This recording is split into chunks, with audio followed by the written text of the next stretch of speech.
السلام علیکم ورحمۃ اللہ وبرکاتہ۔ قال اللہ تبارک و تعالی فی القرآن العظیم اعوذ باللہ من الشیطان الرجیم بسم اللہ الرحمن الرحیم ولا تقربوا الزنا انہ کان فاحشہ وساء سبیلا۔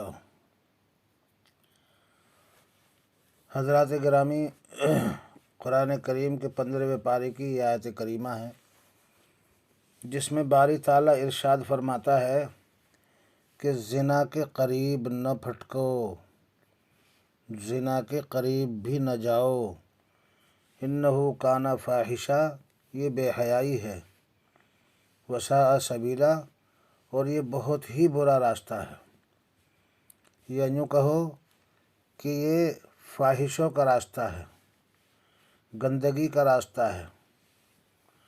اللہ تبارک و تعالی نے سختی کے ساتھ اس کو منع فرمایا ہے۔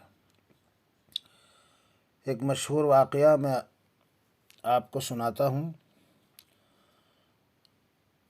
امام الانبیاء، سید الانبیاء، محبوب کبریا، خلاصہ کائنات، محسن انسانیت محمد عربی صلی اللہ تعالی علیہ وآلہ وسلم کے دربار رسالت میں ایک صحابی آئے اور آ کر کے فرمائش کی۔ صحابہ کرام رضی اللہ تعالیٰ عنہ اجمعین نے جیسے ہی ان کے جملے سنے تو انہوں نے چپ کرنا چاہا، خاموش کرنا چاہا، لیکن یہ ظاہر ہو گیا کہ یہ شخص کیا کہنا چاہتا ہے۔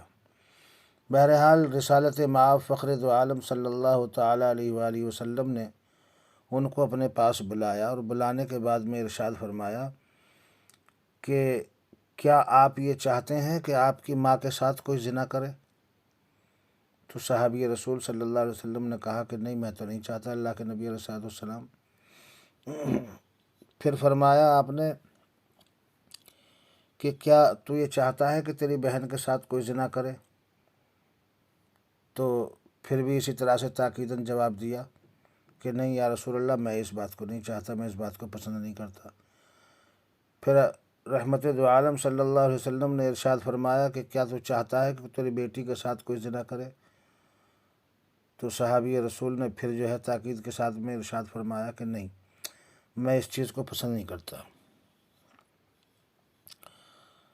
شافع محشر، ساقی کوثر، سرور کونین، فخر دو عالم صلی اللہ تعالی علیہ وآلہ وسلم نے ایک ایک کر کے خالہ، مامی، پھپھو وغیرہ وغیرہ کو سب کو صحابی رسول کے سامنے رکھا کہ کیا تو چاہتا ہے کہ تیری ان کے ساتھ کوئی زنا کرے؟ تو صحابی رسول صلی اللہ علیہ وسلم نے کہا کہ میری جان آپ پر فدا ہو، میں اس بات کو قطعاً پسند نہیں کرتا ہوں۔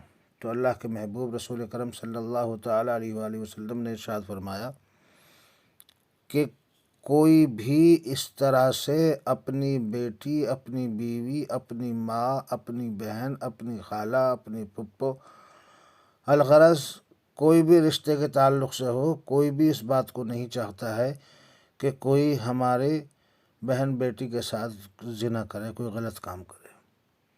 اس لیے جب ہم یہ نہیں چاہتے تو ہمیں بھی یہ چاہنا چاہیے کہ ہم کسی کو بد نظری سے نہ دیکھیں یا اس کسی ارادے سے غلط سے دیکھیں بھی نہیں۔ قرآن کریم کے 18ویں پارے میں ارشاد فرمایا گیا ہے قُل لِّلْمُؤْمِنِينَ يَغُضُّوا مِنْ أَبْصَارِهِمْ۔ جہاں عورتوں کو حکم دیا گیا ہے پردے کا، اس سے پہلی والی آیت میں اللہ تبارک و تعالی نے مومنوں کے لیے حکم دیا ہے کہ تم بھی اپنی نظریں نیچی رکھو۔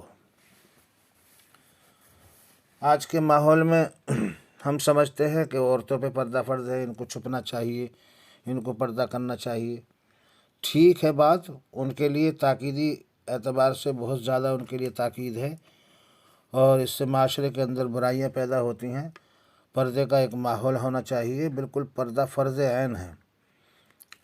آج کل تو پردہ بالکل بالائے طاق اٹھا کر رکھ دیا ہے۔ اللہ اپنا فضل فرمائے، کرم فرمائے، ہم سب کو ہدایت کاملہ عطا فرمائے۔ بہرحال زنا یہ کبیرہ گناہ ہے، اور اس سے بہت زیادہ بچنے کی ضرورت ہے۔ اللہ کے محبوب صلی اللہ تعالیٰ علیہ وآلہ وسلم نے زنا کو بھی حرام قرار دیا ہے اور اسباب زنا کو بھی حرام قرار دیا ہے۔ جو چیزیں زنا کا سبب بنتی ہیں ان سے بھی آدمی کو دور رہنا چاہیے۔ قریب پھٹکنے کا مطلب یہی ہے۔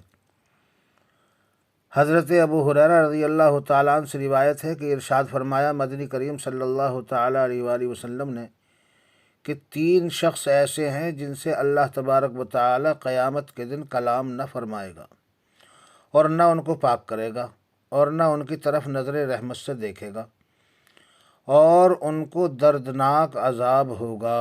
استغفر اللہ استغفر اللہ استغفر اللہ۔ نمبر 1 بوڑھا زناکار۔ نمبر 2 جھوٹا بادشاہ۔ نمبر 3 تنگ دست متکبر۔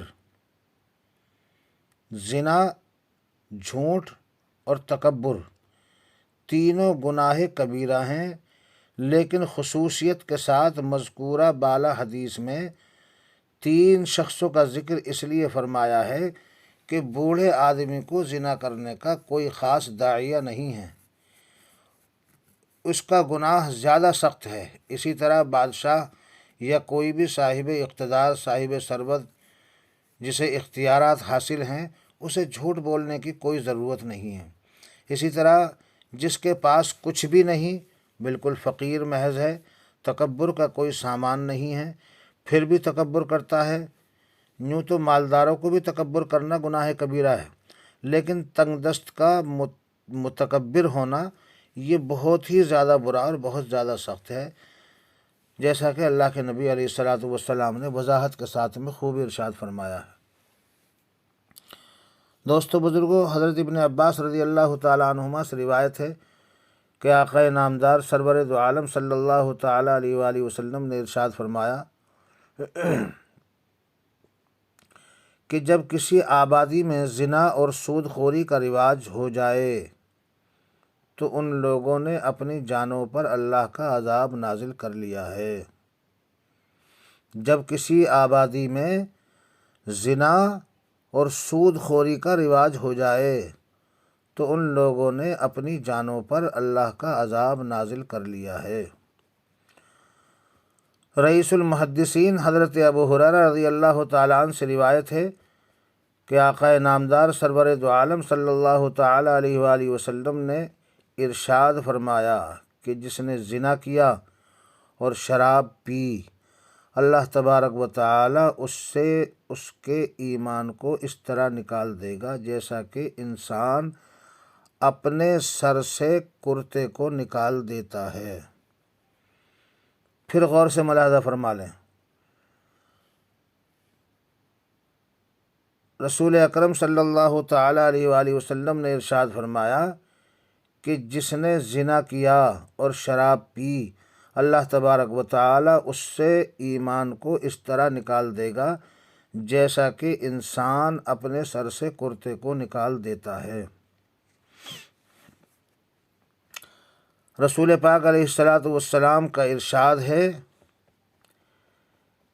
کہ جس نے زنا کیا ایمان اس کا نکل گیا، بس اب اگر توبہ کر لے تو اللہ تبارک و تعالی اس کی توبہ کو قبول فرمائے گا، اور اگر خدا نہ خواستہ اللہ نہ کرے استغفر اللہ ثم استغفر اللہ، اگر توبہ کیے بغیر مر گیا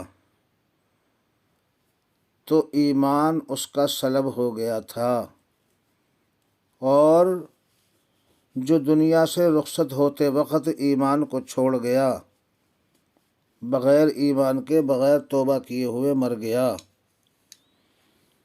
تو اللہ تبارک و تعالی کے یہاں اس کا کیا حشر ہوگا، یہ آپ بھی سمجھ سکتے ہیں اور میں بھی سمجھ سکتا ہوں،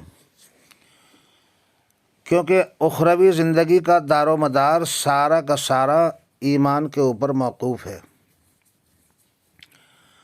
اگر کسی انسان کا ایمان سلب ہو جائے، اللہ تبارک و تعالی اس کے ایمان کو چھین لے، تو اس کا کیا حشر ہونا ہے یہ آپ خود معلومات کر لیں۔ میں اگر اس کی وضاحت کروں گا تو آپ کو ایک عجیب انداز محسوس ہوگا اور شاید کہ آپ کو یقین نہ آئے۔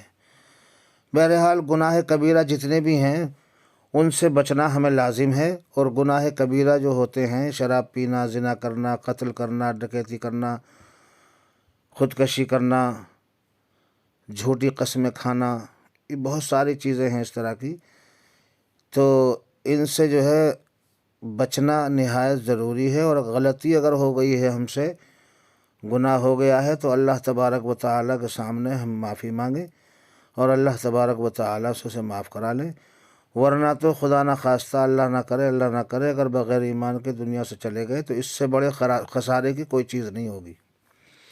سب سے بڑا خسارہ ہے یہ دنیا سے رخصت ہوتے وقت ایمان کا نہ ہونا۔ اس لیے ہمیشہ دعا بھی کرتے رہنا چاہیے، اللہم من احییتہ منا فاحیہ علی الاسلام ومن توفیتہ منا فتوفہ علی الایمان۔ یہ دعا کثرت کے ساتھ ذکر کیا کریں، پڑھتے رہا کریں، اللہم من احییتہ منا فاحیہ علی الاسلام ومن توفیتہ منا فتوفہ علی الایمان، اللہم من احییتہ منا فاحیہ علی الاسلام۔ اے اللہ، جب تک ہم دنیا میں رہیں، جب تک آپ ہمیں اس دنیا میں رکھیں تو ہم کو ایمان پر قائم رکھنا۔ اللہم من احییتہ منا فاحیہ علی الاسلام، جب تک ہم دنیا میں رہیں جب تک ہم کو ایمان پر قائم اور دائم رکھنا۔